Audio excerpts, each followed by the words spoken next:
What if I told you that the story of three men thrown into a blazing furnace wasn't just ancient history, but a precise roadmap for awakening into Christ consciousness? What if every trial you've ever faced, every moment you felt the flames of life closing in around you, was actually preparing you for this exact understanding? Picture this. Shadrach, Meshach, and Abednego refuse to bow down to a golden idol. The king, furious, orders the furnace heated 7 times hotter than usual. They're thrown in, bound and helpless. But when the king looks into the fire, he sees not 3 but 4 figures walking free. And when they emerge, they don't even smell like smoke. This isn't just a miracle story, my friends. This is the blueprint for spiritual transformation. This is what happens when you refuse to bow to the illusions of this world and discover the unshakable divine presence within you. Today, we're diving deep into one of the most profound awakening stories ever recorded.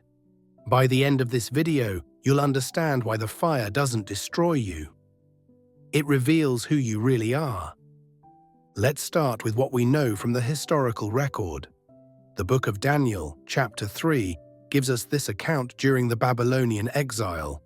3 Hebrew men refused to worship King Nebuchadnezzar's golden image, a statue representing the power and glory of earthly kingdoms. But here's what's fascinating from an Essene perspective.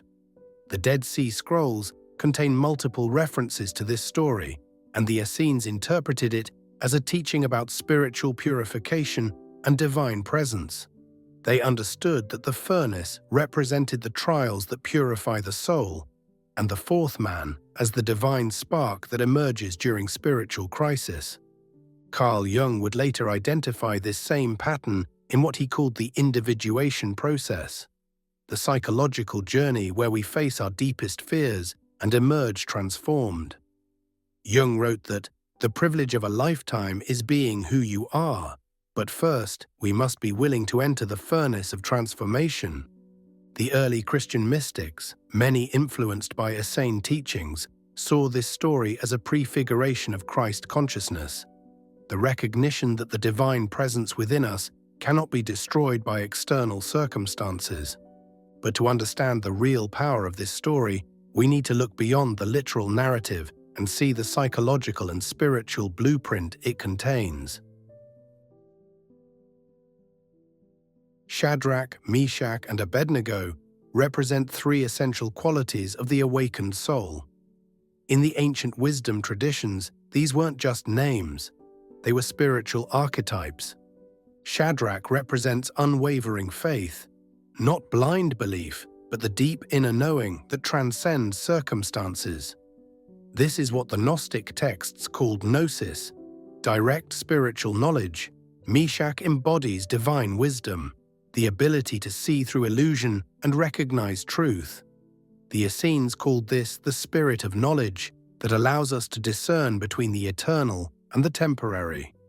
Abednego symbolizes complete surrender, not passive resignation, but the active choice to align with divine will rather than ego will.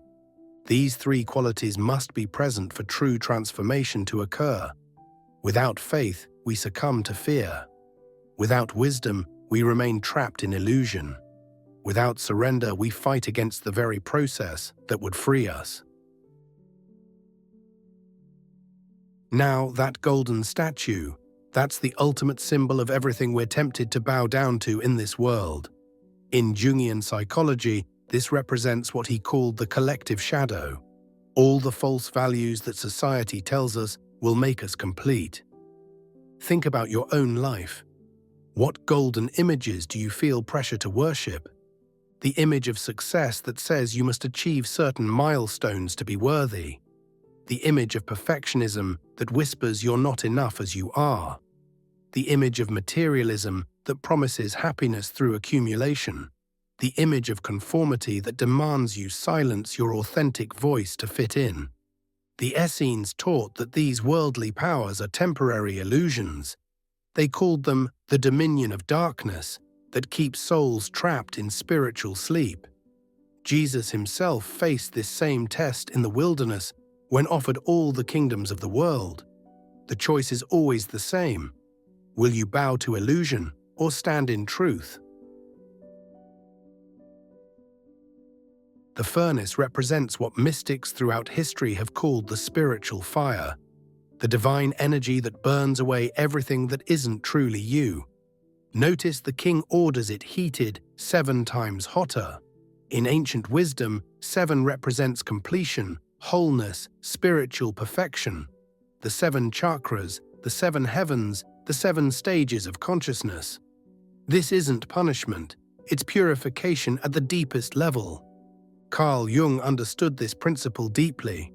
He wrote, "The privilege of a lifetime is to become who you truly are." But that process requires what he called holding the tension of the opposites, remaining conscious while everything false about you is burned away. Think about the most challenging period of your life. What felt like it was destroying you was actually revealing the indestructible essence of who you are. The furnace doesn't create your spiritual strength, it reveals it. The Essene texts describe this as the refiner's fire that separates the pure from the impure, the eternal from the temporary. And here's where the story becomes revolutionary. When the king looks into the fire, he sees a 4th figure. Like a son of the gods, the text says. This is the Christ consciousness, not referring exclusively to the historical Jesus, but to the divine presence that emerges when we stop identifying with our temporary circumstances and recognize our eternal nature. Jung called this the self with a capital S, the archetypal wholeness that transcends ego personality. The Essenes called it the spirit of truth that dwells within every soul. Here's what this means for you. When you refuse to bow to the illusions of this world, when you stand firm in your authentic truth, even when the heat gets turned up 7 times hotter, the divine presence within you is revealed, not as something foreign, but as your deepest identity. You are never alone in the fire. The Christ consciousness, the divine spark within you, cannot be touched by external circumstances. So what does this mean for your daily life? How does this ancient story translate into modern awakening? First, understand this. The challenges you're facing right now are not punishments. They're opportunities for liberation. The Essene texts teach that every external pressure is actually divine love, creating space for your expansion. Carl Jung observed that everything that irritates us about others can lead us to an understanding of ourselves. Your triggers, your difficulties, your moments of crisis, these are the furnace moments where false identities are burned away. The furnace doesn't destroy you, it destroys what was never really you in the first place. When the 3 men emerge from the fire, the text says they don't even smell like smoke. This is profound spiritual symbolism. It means that when you truly pass through transformation, you don't carry the trauma of the experience with you. In modern psychological terms, this is what we call post-traumatic growth. Not just surviving difficulty, but emerging stronger, clearer, more authentic than before. The Gnostic Gospel of Thomas records Jesus saying, "If you bring forth what is within you, what you have will save you. If you do not have that within you, what you do not have will destroy you." The furnace brings forth what was always within you. The 3 Hebrew men made a choice that seems impossible to our modern minds. They said to the king, "We will not serve your gods or worship the golden image you have set up." Think about the courage this required. They had no guarantee of miraculous rescue. They simply chose to remain aligned with truth rather than compromise their integrity. This is the daily practice of Christ consciousness, choosing truth over convenience, authenticity over approval, love over fear, even when you can't see the outcome. Jung wrote, "The most terrifying thing is to accept oneself completely." But this acceptance, this refusal to bow to false versions of yourself, is what activates the divine presence within you. So how do you apply this in your real life? First, Identify your golden images, the false gods you feel pressured to worship. What are you afraid to stop bowing to? Where are you compromising your authentic self for acceptance or security? Second, develop your inner spiritual qualities. Cultivate unwavering faith in your divine nature. Seek wisdom that discerns between truth and illusion. Practice surrender, not giving up, but aligning with something greater than ego. Third, reframe your challenges. When life heats up the furnace, remember, this is purification, not punishment. Something beautiful is being revealed through this process. Fourth, trust the process. The fourth man, the divine presence, is already with you. You don't have to earn or create this presence. You simply have to stop hiding from it. Modern neuroscience has actually validated what these ancient texts understood. When we face intense challenges while maintaining inner stability, our brains literally rewire. Dr. Rick Hanson's research shows that what fires together, wires together. The neural pathways of resilience become stronger through conscious practice. The Essenes understood this as spiritual evolution. Each time you choose truth over illusion, love over fear, authenticity over conformity, you're literally building the neural architecture of Christ consciousness. Carl Jung's concept of the transcendent function describes exactly what happens in the furnace story. He wrote, "The meeting of two personalities is like the contact of two chemical substances. If there is any reaction, both are transformed. In the furnace, your ego personality meets your divine essence, and transformation is inevitable. Maybe you're in corporate culture that demands you compromise your values. Maybe you're in relationships that require you to be someone you're not. Maybe you're facing financial pressure that tempts you to abandon your principles. These are your furnace moments. These are the opportunities to discover that your true identity cannot be threatened by external circumstances." The mystic poet Rumi, influenced by similar wisdom traditions, wrote, "Let yourself be silently drawn by the strange pull of what you really love. It will not lead you astray. This is the fourth man calling you home to yourself." One of the most powerful aspects of this story is that the three men stood together against an entire system. The whole kingdom was bowing to the golden image, except these three. This represents what Jung called differentiation from the collective.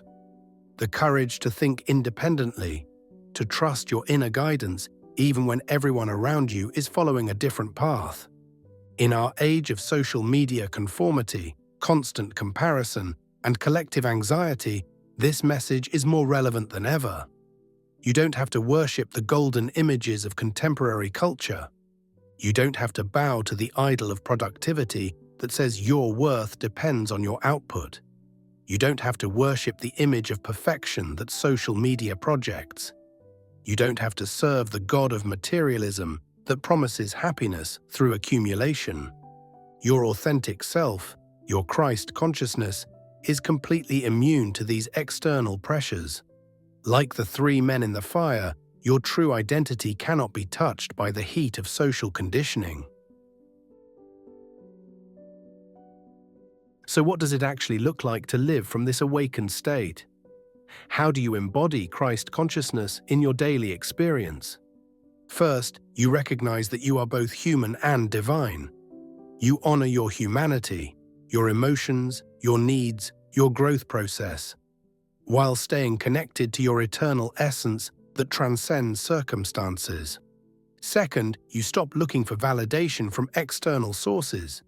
The golden images of this world lose their power over you because you're drawing your sense of worth from the indestructible source within. Third, you become a source of stability for others. Like the fourth man in the fire, your presence brings peace to chaotic situations. People sense something unshakable in you. Fourth, you embrace your challenges as opportunities for expansion. Instead of asking, "Why is this happening to me?" you ask, "What is this revealing about my true nature?" The Dead Sea Scrolls describe the awakened person as one who walks in the light even in darkness, whose feet do not stumble because the Spirit of truth guides their path. Here's something beautiful. When you refuse to bow to the illusions of this world, you give others permission to do the same. Your awakening becomes a catalyst for collective transformation. The three Hebrew men didn't just save themselves. Their example inspired generations of people to stand firm in truth despite external pressure. Carl Jung understood this principle deeply. He wrote, "The privilege of a lifetime is to become who you truly are." But he also understood that individual transformation contributes to what he called the collective unconscious, the shared field of human consciousness. When you embody Christ consciousness, you're not just changing your own life. You're contributing to the awakening of human consciousness itself. Let me leave you with this. Whatever furnace you're walking through right now, whether it's a relationship challenge, a career crisis, a health issue, or simply the ongoing pressure to conform to a world that doesn't reflect your deepest values, remember this story. You are more than your circumstances. The divine presence within you cannot be threatened by external conditions. The heat that feels like it might destroy you is actually revealing the indestructible essence of who you are. The three men in the furnace made a choice that seemed impossible, but it was actually the most practical decision they could have made. They chose to align with truth rather than compromise their integrity. They chose to trust their divine nature rather than bow to illusion. And because they made that choice, they discovered something extraordinary. They were never alone. The fourth man, the Christ consciousness, was with them all along. This isn't just ancient history. This is your story. This is your invitation. What golden images in your life are you ready to stop bowing to? What furnace experiences have you walked through that refined you instead of destroying you? What have you discovered about your own divine nature through the challenges you've faced? I want to hear from you in the comments below. Share one area where you're choosing to stand firm in truth despite external pressure. Your story might be exactly what someone else needs to hear to find courage for their own furnace moment. And if this message resonated with you, if you felt that fourth presence stirring within you as we explored these ancient truths, subscribe and hit that bell icon. We're building a community of people who refuse to bow to illusion and choose to live from their authentic, divine nature. Remember, the fire doesn't destroy you. It reveals who you really are, and who you really are is indestructible, beloved, and eternally free. Walk in that truth, live from that place, and watch how everything changes.